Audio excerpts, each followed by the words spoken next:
So a lot of you guys have been asking me about my setup in Fusion, and I figured I'd just take a few minutes to go over it. It might be useful to some of you. So here you can see I have the Saunders MachineWorks plate. That green there just tells me kind of my machining area.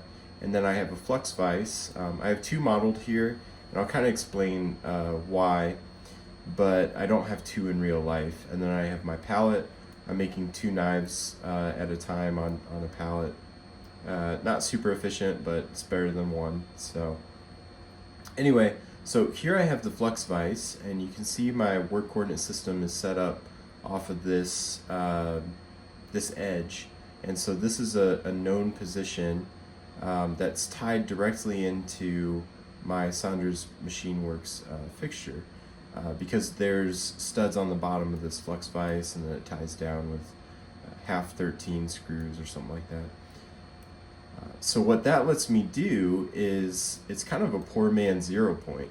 And at Toolpath, we have a bunch of real nice HWR 0 point fixturing, and I don't have that here as a hobby. So what I did was I probed in this point, or used my Heimer, and then because everything's modeled up in Fusion, now I can move things anywhere I want on the Saunders plate, and I know exactly where my part is.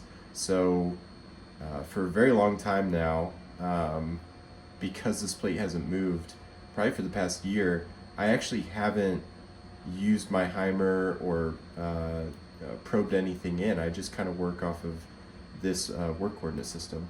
And the way I do that is I have this manual NC code, and it uses a G10 line, which you may want to look that up. But what that does is it overrides the work coordinate system, or the work offset so this is P2, so that's going to be G55. So this is a known position, and if I put that in the beginning of my code every single time, which I kind of have a template set up here in Fusion so I don't mess that up, then it knows to run off of this 0 point, and then I just program everything off of it. So it's a pretty slick way to kind of machine parts and machine them quickly, as long as your work holding is modeled up correctly in Fusion. You're good to go. So hopefully this helps, and let me know how you guys do it and what I'm doing wrong. So cool. Thanks for watching.